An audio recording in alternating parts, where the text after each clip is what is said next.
Australian Prime Minister Scott Morrison has now returned from his Hawaii holiday after it drew public anger as the bushfires ravaged various parts of Australia. After the deaths of 2 firefighters on Thursday, Morrison announced that he would return home early, and on Sunday he apologised for holidaying while Australia tackled the bushfire crisis. As the wildfire crisis in his home state deepened, Morrison visited the Rural Fire Service headquarters in Sydney on Sunday.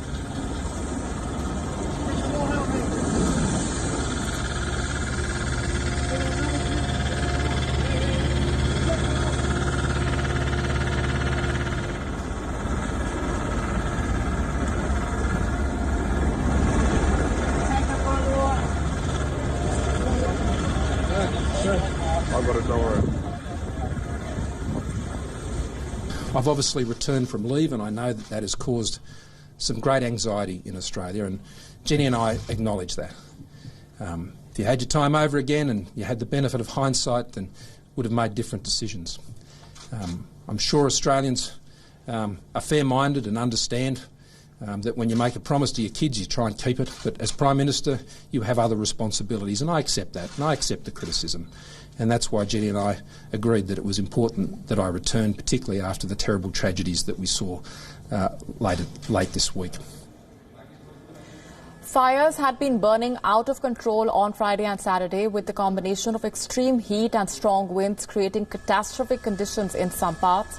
However, the intensity of the fires eased overnight in New South Wales, Victoria and South Australia states. In southern Australia, 2 people were killed and 15 others remained critically injured. Around 23 firefighters were also injured while battling the blaze. Across southern Australia, more than 40,000 hectares have been burnt. Around 1,500 firefighters have been deployed over the last 24 hours. Since September, Australia's bushfire emergency has killed at least 9 people, destroyed more than 700 homes and scorched millions of hectares of land. As of now, 15 homes have been gutted in the Adelaide Hills and more than 16 vehicles have been destroyed, as per the latest coming in.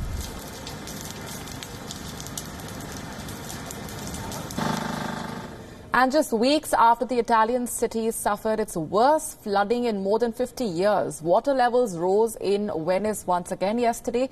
The high tide was expected to peak at 130 centimetres, but was a little lower than expected, reaching 120 centimetres at 7:30 a.m., at which point 28% of the lagoon city was covered underwater.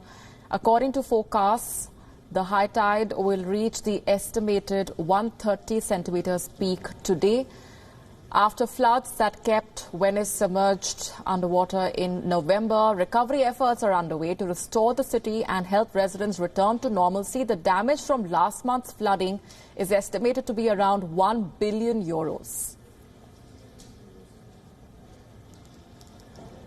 Venice attracts more than 25 million tourists each year, and the effects of mass tourism on the fragile lagoon environment have fueled a decades-long debate on the future of the city and the crisis that it is facing.